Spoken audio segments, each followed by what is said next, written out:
প্রিয় শ্রোতা, আসসালামু আলাইকুম। আজ আমি আমার নিজ জেলা মাগুরাকে নিয়ে দু একটি কথা বলতে চাই। ফেসবুকে অনেক লিখেছি, কে পড়েছে কে পড়ে নাই জানি না,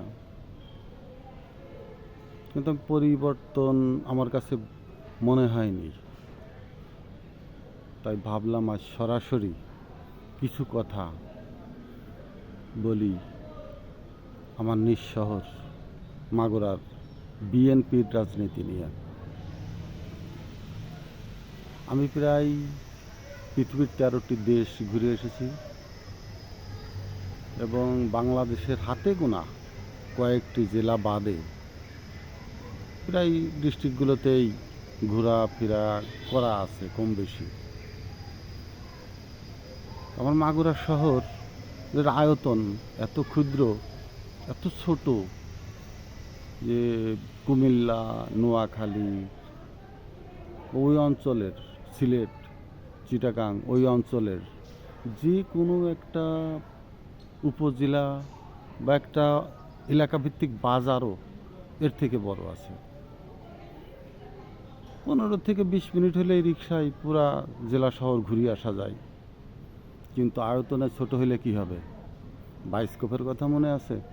1 পয়সা দিয়ে বায়োস্কোপ দেখতাম, ছোট বক্সের ভিতরে অনেক কিছু দেখা যেত।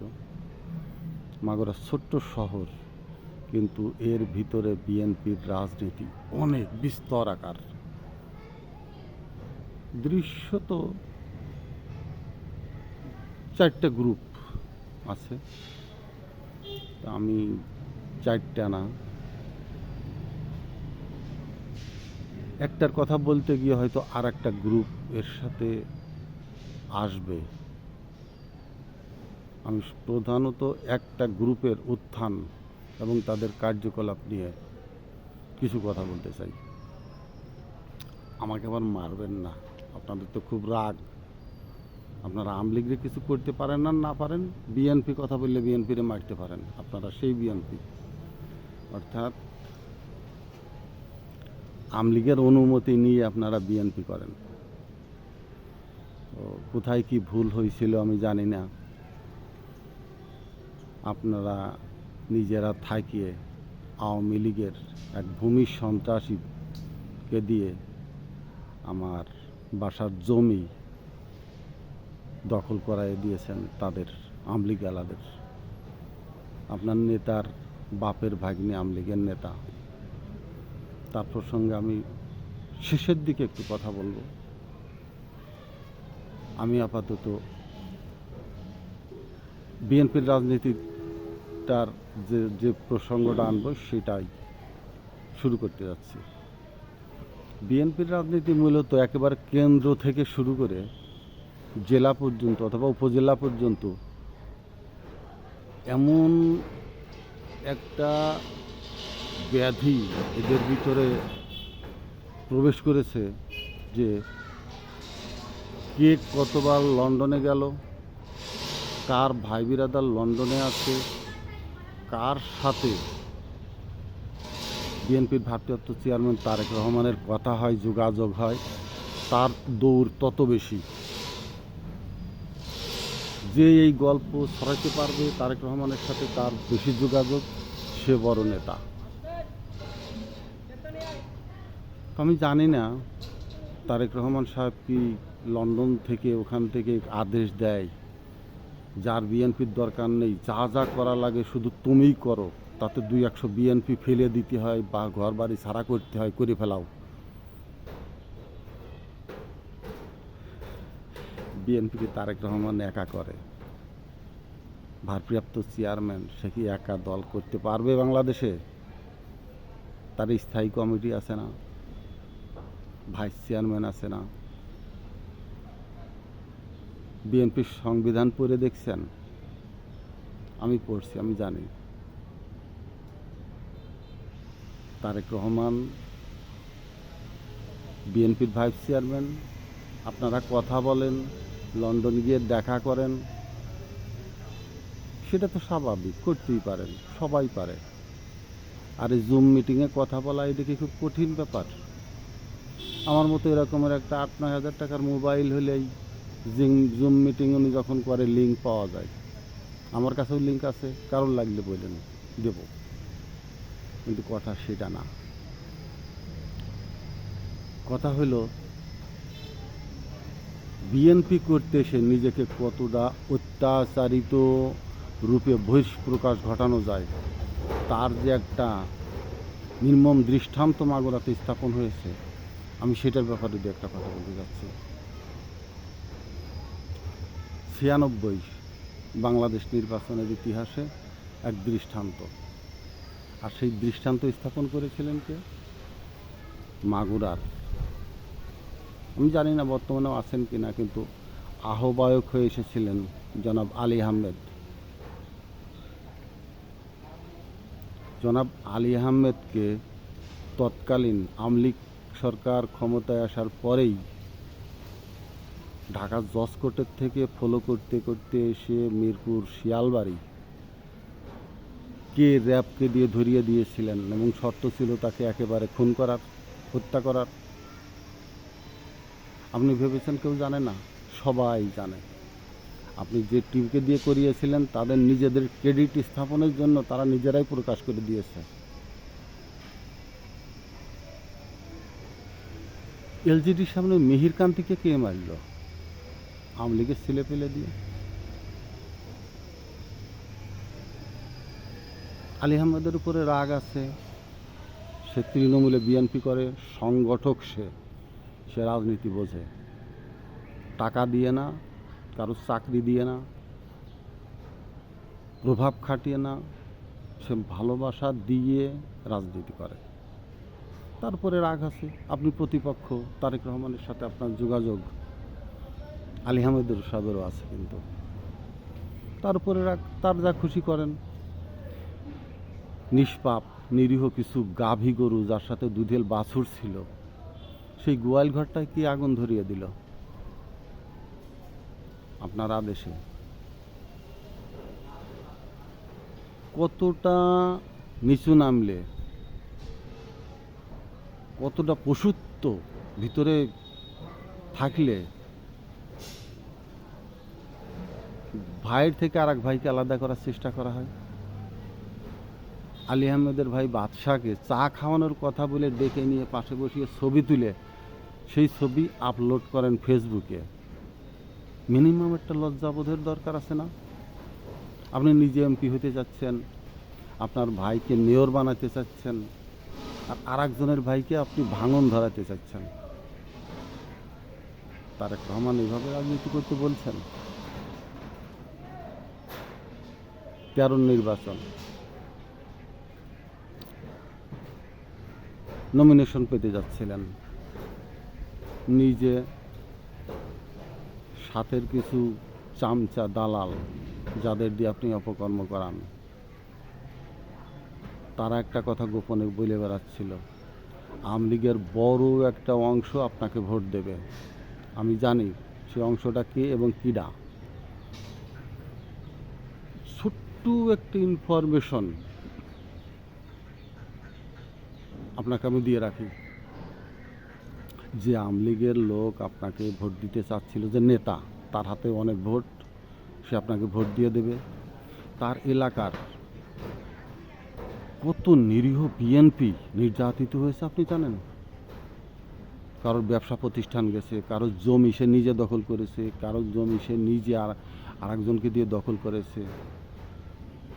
একজনের সাথে একজনের ঠুকাঠুকি গন্ডগোল বাঁধিয়ে সেই আওয়ামী লীগের নেতা কোটি কোটি টাকার মালিক, আপনি তার সাথে লিয়াজু করেছেন। তার বড় একটা অংশ ভোট আপনাকে দেবে, বিএনপি ক্ষমতায় আসলে আপনি শেল্টার দেবেন। আপনার আশ্বাসে সে বিএনপির সাথে যে নিষ্ঠুর নির্যাতন অত্যাচারগুলো করছে, এর জন্য দায়ী আপনি। এবং আমি যদি বেঁচে থাকি, আগামী নির্বাচনে বিএনপির নমিনেশন পাওয়ার সময় আমি জনাব তারেক রহমান সহ নমিনেশন নির্বাচনের যাচাই বাছাই কমিটির মুখোমুখি হব আমি, এইসব এভিডেন্স নিয়ে। আমলিগের সেই আপনার প্রিয় নেতার বাড়িতে একটি বিদেশি কুকুর পালিত হয়, সে পালন করে একটি বিদেশি কুকুর। এই কুকুরটির নাম কি জানেন? সম্ভবত না। আপনি তো নেত্রীর রাজনীতি করেন না, আপনি রাজনীতি করেন নেত্রীর ছেলের। আপনি মা ও ছেলেকেও সম্ভবত আলাদা করার চেষ্টা করেন। আমলিগের সেই নেতার বাড়ির সেই বিদেশি পালিত কুকুরটির নাম বিএনপির নেত্রী, এদেশের কোটি কোটি জনগণের মাতা তারেক রহমানের মায়ের ছোট ছেলে, অর্থাৎ তারেক রহমানের ছোট ভাই আরাফাত রহমান কোকোর নামে নাম কোকো। কোকো এই নামে সে একটি কুকুর পোষে। গেটের বাইরে এনে ছেড়ে দিয়ে বিএনপির লোক যখন আসা যাওয়া করে, সে তখন ওই কুকুরকে কোকো কোকো বলে ডাকে, বিএনপিকে উপহাস করে। আপনি সেই বিএনপির সেই আমলিগের সাথে যোগ সাজস্য করে এখানে অনেক বিএনপির ক্ষতি করছেন। 13 থেকে এ যাবৎ পর্যন্ত যত বিএনপি আমলিগের দ্বারা নির্যাতিত হয়ে ঘর বাড়ি ছাড়া হয়েছেন, সেই সব বিএনপির লোক আপনার হুমকি ধামকিতে হয়তো আপনার অনুগত হয় নাই, আপনার কাছে আসে নাই। সবাই তো চামচামি পারে না, দালালি পারে না। আমি নিজে যেমন দালালি করতে পারি না, চামচামি করতে পারি না। আমার সংসার আছে, আমার সারাদিন কাজ করে আমার সংসার চালাইতে হয়। আপনার বাড়িতে যে কীভাবে আমি 2-3 ঘন্টা 4-5 ঘন্টা হাঁটু ভেঙে দাঁড়ায় থাকবো ভাই? তাহলে আমার সংসার কিভাবে চলবে?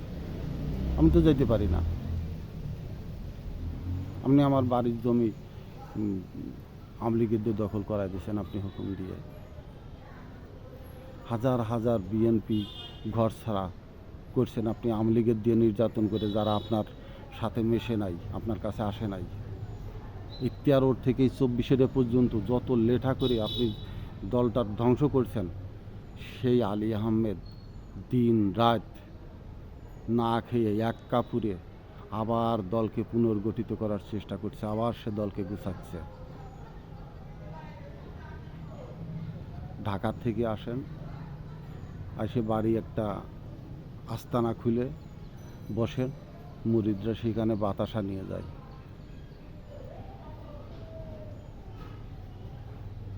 ঠেলাই পড়লে আলী, সুখে থাকলে মা কালী। এই তো রাজনীতি। আমি মাগুরার 2টা সংগঠনের কথা বলি, যে সংগঠন আপনার দ্বারা গঠিত হয়েছে। বিএনপির সংবিধান আমি পড়ছি, আমি জানি। আর একটা প্রশ্ন, ওই 2টার ব্যাপারে আর একটা প্রশ্ন, কোন কনস্টিটিউশনে আছে, শুধু বিএনপি না, রাজনীতির যে কোনো কনস্টিটিউশন হোক, যে কোনো কমিটির ব্যাপারে যে আহ্বায়ক হবে সে সভাপতি হবে, চিরচারিত নিয়ম। এটা কনস্টিটিউশনাল, বিএনপিতেও আছে। আপনি পড়ে দেখবেন, কনস্টিটিউশন তো আপনি পারেন না, আপনি পড়ে দেখেন। যে আহ্বায়ক হবে, কমিটি গঠনের পরে সে সভাপতি হবে। আলী আহমেদ আহ্বায়ক হয়ে আসলো, তার কিছুদিন পরেই বিএনপির কেন্দ্রীয় অফিস থেকে একটা চিঠি আসলো যে যিনি আহ্বায়ক তিনি সভাপতি হতে পারবেন না। কেন্দ্রীয় কমিটির গলদ আছে, এই মুহূর্তে সেখানে আমি হাত দেব না, পরে কথা বলবো।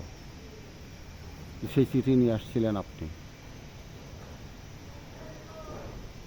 আপনি সভাপতি হবেন, শখ আছে, আহ্বায়ক আপনি হয়ে আসেন, নিষেধ করছে কিরা? জনগণ আমরা তো আছি, যেই নিয়ে আসুক আমরা তো তার সাথে আছি। এখন আমি 2টা কমিটির কথা বলি। একটা হচ্ছে বাংলাদেশ জাতীয়বাদী কৃষক দল,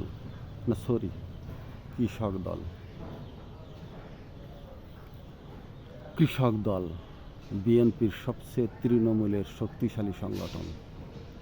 মাগুরাতে একবার জিয়াউর রহমান আসছিলেন, স্থানটার নাম আমি বলে দিই, হাওর যে ব্রিজ, ওই খালের মাথায়, ওই নদীর সংযোগ স্থলে ওই খাল কাটিছে, আমি কোদাল কোপাই খাল কাটিছি, ঝুড়ি টানেছি, মাটির ঝুড়ি। ওইখানে জিয়াউর রহমান সাহেব আসছিলেন, স্থানের নাম আমি বলে দিলাম। এত চেয়ে তাকিয়ে আছেন যে কোন ড্রেস পরে উনি মঞ্চে বক্তৃতা দিছিলেন আমার বলেন, তাহলে বুঝবা না। পুরা জেলার ভিতরে একজন জ্ঞানী গুণী তৃণমূল থেকে উঠে আসা বয়স্ক সর্বজন নিবেদিত সর্বজন মানিত এ ধরনের একজন লোক পাওয়া যায়নি আহ্বায়ক করে তার নেতৃত্বে কৃষক দলটারে সংগঠন করার। যিনি আহ্বায়ক সম্ভবত আমার মেয়ের সমান হবে, ঢাকাতে কি করে আমি জানি না। তাকে যখন উপজেলা লেভেলের বা ইউনিয়নে নিয়ে যাবেন, যে চেয়ারে বসাবেন, সে চেয়ারের পা দুলাবে। তার সামনে গরু ভরা গোয়াল, পুকুর ভরা মাছ, গোলা ভরা ধান, উঠোন ভরা খেরের গাদা, এরকম একজন কৃষক শিক্ষিত, হয়তো ব্যাংকার ছিলেন, হয়তো প্রধান শিক্ষক ছিলেন, অথবা অন্য কোনো যে কোনো জায়গায় চাকরি বাকরি করেছেন, ভালো শিক্ষিত জ্ঞানী, যার কথা শোনে, তিনি ওই ছেলের সামনে বসবে, আপনি পরিচয় করায় দেবেন। আপনাদের দলের আহ্বায়ক আগামীতে সভাপতি হবে। কমিটি করেন কিসের জন্য? দেখানোর জন্য? দেখানোর কমিটির দরকার নেই তো। কমিটি হবে ভোটের কমিটি, যে ভোট দেবে যার কথায়। ওরা ওই ভদ্রলোকেরা উঠে হাসাহাসি করে, আপনার কাছে কেউ বলে না। এ কি মঞ্চস্থ কেতু নাচের বিষয়, পুতুল নাচ? না, রাজনীতি, কমিটির রাজনীতি না। দলের এই দুর্দিনে এখন প্রয়োজন ভোটের রাজনীতি। আর একটা কমিটির কথা বলি, সংস্কৃতি। বাংলাদেশ জাতীয়বাদী সংস্কৃতি, অল্প লেখাপড়া তো জানি, তো কঠিন শব্দ বলতে পারি না। আহ্বায়ক বানাইছেন। এই ছেলে কোথায় ছিল?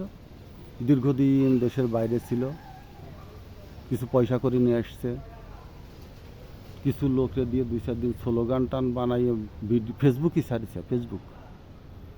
তারা আহ্বায়ক কমিটি করে দিয়েছেন। কেন আপনার মনে নাই বেগম খালেদা জিয়া আসলে বা বিএনপির যে কোনো অনুষ্ঠান নমানিবাদন হলে যে ছেলেগুলো গান গাইতো, প্রথম বাংলাদেশ আমার শেষ বাংলাদেশ, সে ছেলেগুলো কোথায়? সংস্কৃতি মনা, যারা সংস্কৃতির সাথে জড়িত। আপনাদের কমিটি আমি দেখেছি, যুব দলের থেকে নেছেন, ছাত্র দলের থেকে নেছেন, বিভিন্ন জায়গা থেকে টাইনিয়ে টুইনে কমিটির একটা গঠন করছেন। ওর ভিতরে মাগুরায় কবি আছে, কলামিস্ট আছে, প্রাবন্ধিক আছে, সাহিত্যিক আছে, নাট্যকার আছে, শিল্পী আছে। একজন কবি, একজন লেখক, একজন কলামিস্ট আপনাদের কমিটিতে আছে? কেউ নেই। নিজের দাম্ভিকতা, নিজের ক্ষমতার প্রয়োগ দেখাতে গিয়ে একটা জেলা রাজনীতির যে ক্ষতি হলো, এই ক্ষতি কে পূরণ করবে? এই ক্ষতি আপনার দ্বারা সম্ভব না। যাদেরকে মারছেন, যাদের উপরে অত্যাচার করেছেন, তারা আর একজনের কাঁধে সেই বোঝা। আমি ছোট্ট একটা কথা বলি, কান খুলে শোনেন, কান খুলে শোনেন। সদ্য ছাত্র বৈষম্য আন্দোলনে যারা শহীদ হয়েছেন, সেসব ছাত্রের সাথে বিএনপির যারা শহীদ হয়েছেন তাদের একটা লিস্ট লন্ডনে গেছে। আমার প্রিয় নেত্রী, আপনার প্রিয় নেত্রী, আপনার প্রিয় না সম্ভবত, বিএনপির প্রিয় নেত্রী, যারা তাকে মা ডাকেন, তার কাছে একটা লিস্ট গেছে। আপনার কাছে বলি শোনেন, ওই লিস্টটা দেখে যখন মাগুরার মেহেদি হাসান রাব্বি, ডান পাশে জেলায় লেখা মাগুরা, তিনি দেখেছেন, তিনি আস্তে আস্তে ছোট্ট ছোট্ট করে বলেছেন, মাগুরাতে যে আলী আহমদ ছিল উনি নাই। আমি তো জানি মাগুরাতে সে থাকতে আমার বিএনপির একটা ছেলেও মরার কথা না, আলী আহমেদ। সেই আলী আহমেদ এখন আবার দল গুছাচ্ছেন। আলী আহমেদ রাজনীতি বোঝে, রাজনীতি শিখতে হয়। ছাগলের জল ছাপ দিয়া সার্টিফিকেটের অনেক ছেলে ফুটপাতে আকিজ সিগারেট বেচে বেড়ায়, আকিজ গ্রুপের সিগারেট বিক্রি করে বেড়ায়। সার্টিফিকেট থাকলে তো হবে না। যেটা ভালো পারেন সেটাই করা ভালো। যে গান গায় ভালো সে শিল্পী হোক, যে নাটক লেখে সে নাট্যকার হোক, যে পরিচালনা বোঝে সে পরিচালক হোক। আমি যেটা বুঝি আমি সেইটাই ভালো করি। আমি যদি ওষুধের ব্যবসা ভালো পারি আমি ওষুধের ব্যবসা করব। আমি গার্মেন্টস বুঝলে গার্মেন্টস করব। কিন্তু আমি বুঝবো একটা পাওয়ার দেখাতে আকাঙ্ক্ষায় করতে যাব আর একটা বড় ভুল, বড় একটা ভুল হয়ে যাবে। অনুরোধ করব, এমপি তো মাগুরা হবেই, কাজী কামাল হোক, আপনি হন, বা আলী আহমেদ সাহেব হোক, এমপি তো হবেই। কিন্তু অনুরোধ, প্রতিহিংসার রাজনীতি থেকে সরে আসেন। মানুষের উপর যে রোষ, যে ক্রোধ, সেখান থেকে ফিরে আসেন। না হলে এই যে আলামত, সব কিছুর একটা লেখালেখি হয়ে সে শব্দেই ঘাড়ে বোঝা জমে যাবে। শ্রদ্ধা রইল, ভালোবাসা রইল। বাংলাদেশ জিন্দাবাদ, বাংলাদেশ জাতীয়বাদী দল জিন্দাবাদ। আসসালামু আলাইকুম।